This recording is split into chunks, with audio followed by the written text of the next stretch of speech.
Man lives in the modern age of what he assumes to be ruled by logic. But there is, ignored by most, a paranormal side, a place that is just as real, but not as rational. Step into another world. Paranormal Stories from 1999. The Hammering Ghost by Gregory O. When I was in the 5th grade, my best friend died from hanging. I should note that to this day nobody knows if it was on purpose or accident. My sister, who was 4 years younger than me, found him hanging. He was too high for either of us to do anything. There was a picnic table that was flipped over that lay beneath him. Ever since that time, my family heard footsteps walking from one side of the house to the other, even when there may have been one person at home at the time. The most bizarre experience I had was when my sister and I were home alone about 1 year later, and we heard pounding on the walls. It was just over a year that my friend died. I went upstairs to find out what it could be, and I went room to room. When finally I came to the spare bedroom and found a hammer lying in the middle of the floor. There was no damage to anything. I talked to my parents soon after that, and they said that nobody had been in the room in almost a month. This happened in 1981. To this day, my parents still hear the footsteps. The Sound of Father's Wheelchair by Christopher T. I am 43 years old, but this incident took place when I was 18. My father was slowly dying of a painful cancer. Since he was unable to walk, he often had to move around by wheelchair. One morning, he was to be taken to the hospital. Not wanting to be seen on a stretcher, he arranged so that he could go down the stairs from his bedroom by bumping himself down on his behind. I'll never forget the sight of him doing this before the medics carried him out the door to the ambulance. My father died 3 days later in the hospital. About a week after, I kept hearing noises such as those of a wheelchair being pushed around in his bedroom. Often I heard bumping sounds, as if one was being bumped downstairs. Being confused and upset, and I admit scared, I talked to my brother about it, and he heard strange noises too. My sister, who was 11 at the time, was so upset she went to live with her friend for a month. I started to have dreams of my father standing in my room. In each dream, he was wearing the same clothes. To this day, I remember the sweatshirt he was wearing in my dreams. It was gray and had blue lettering saying University of Ottawa. I had never seen my father wearing this shirt before, so I asked my mother. She said he was given the shirt by a friend in the hospital. I had never seen the shirt before, nor had I seen my father in the hospital before he died. I had no way of knowing that the shirt existed. I cannot explain why I saw my father's apparition wearing this particular sweatshirt. 6 months later, when my brother was away at school, he told me he had a similar dream of my father wearing the identical sweatshirt. We try not to believe in the paranormal, but this experience has haunted me for the last 25 years. Father's Message from the Other Side by L. Young. I was in a car accident in December 1985. I was not hurt seriously, and due to a backlog in our local emergency room, I did not have x-rays taken on the day of the accident, but made a promise to my doctor that I would return the following day to have some tests done. That night, I had an eerie experience. My father had passed away the previous January, but he visited me that night. He stood at the end of my bed, dressed in his work clothes and work boots. He asked me to come downstairs so we could talk and not disturb my husband. I went. Whether I was dreaming or not, I don't know. We hugged and he told me to forgo the x-rays the following day because I was pregnant and that he was so happy that I would be giving him his first grandson. We talked for a few minutes and he told me to make sure that I told Kitten that he loved her. I wasn't sure what he meant, but I agreed.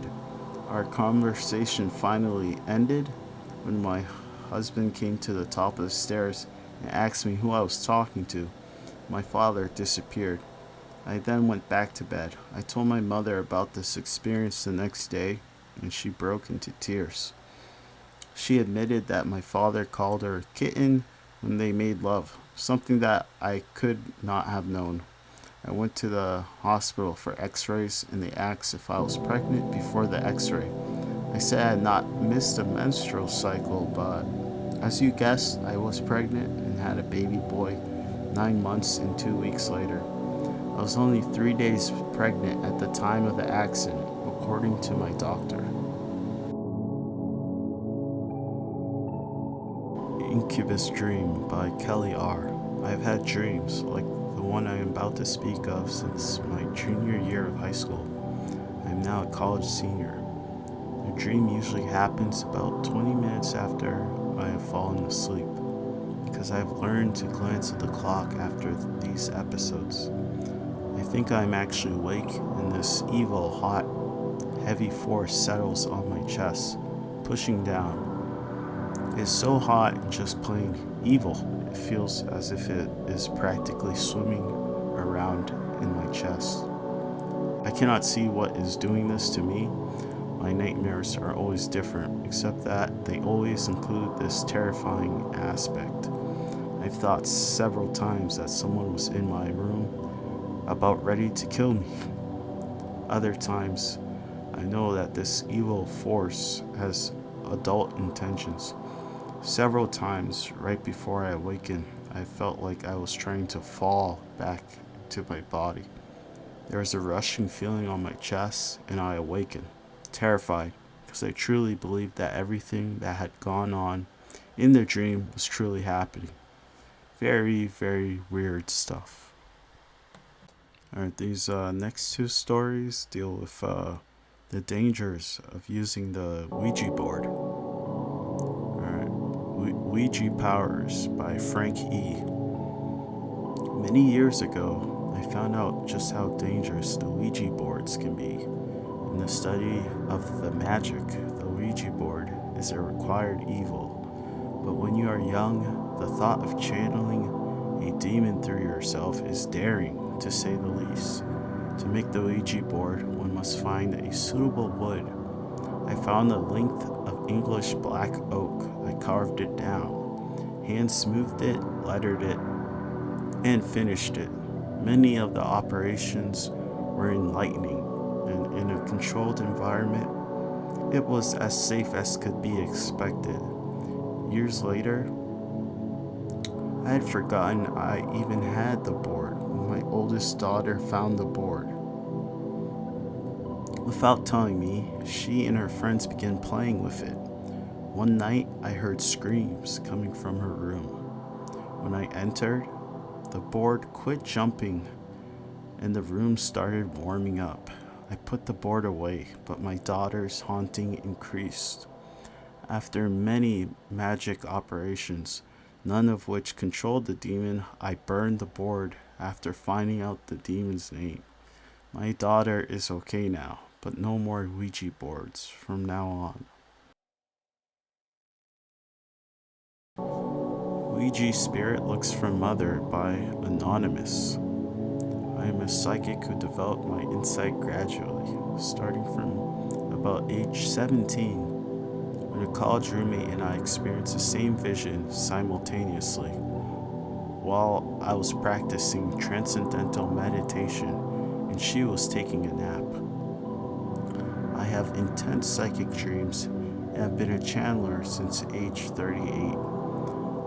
I experimented with the Ouija board in high school. It happens that I had the best results with a female friend who also had an interest in the supernatural. though she is not exceptionally gifted herself. With her seated opposite me on the kitchen chair, the board balanced on her laps, and our two hands placed slightly on either side of the planchette. The heart-shaped device would immediately spell out answers to our questions. Mine about spirituality and hers about politics and the fate of the world. On some afternoons, though, neither one of us was trying to turn it, but the planchette would mysteriously spin beneath our fingers, as if inhabited by an energetic sprite. It also often exhibited a strange pressure. It would sometimes dart so enthusiastically it would shoot off the edge of the board. Both of us watched our hands carefully and were amazed that these acrobatics could occur with minimal contact to the planchette. My fingers seemed to be merely chasing it across its primer-like field, hanging on the very edge as if it were the golden goose. But perhaps the most frightening Ouija board experience came about when I had my mother as a partner after the sudden death of a family friend from a heart attack. And his mom was always reluctant to play the game, and the planchette rarely moved much of her. However, the night of the funeral, when I asked where blank was, it inquired painfully back, "Where's my mother? I want my mother. I do not know where I am. I am lost." From that moment on, I was aware of a brooding yet indefinable presence that persisted after I went to bed. Sleep refused to relieve me as I lay frozen in the moonlit room, staring furtively in one corner where the spirit of blank seemed to lurk anxiously. I finally started to drift off around midnight, only to jerk awake frequently. Their presence was still there and would not leave until sunrise.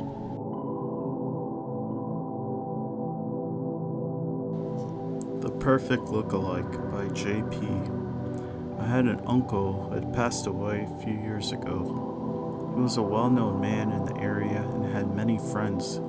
Needless to say, the chapel where the funeral was being held was very crowded.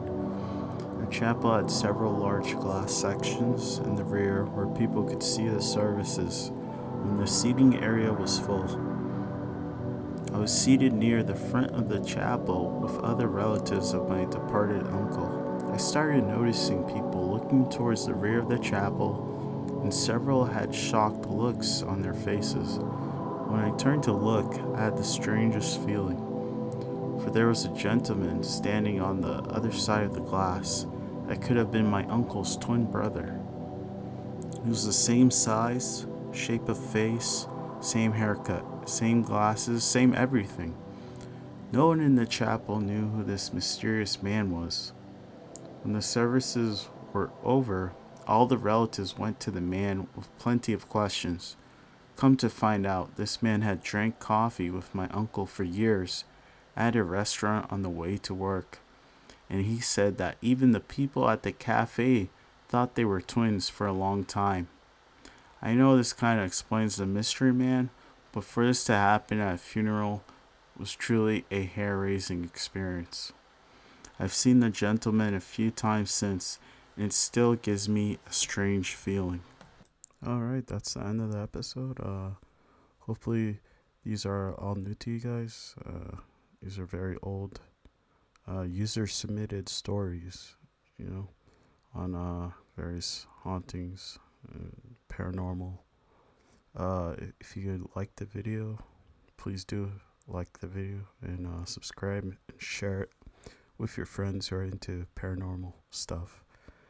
See you next time.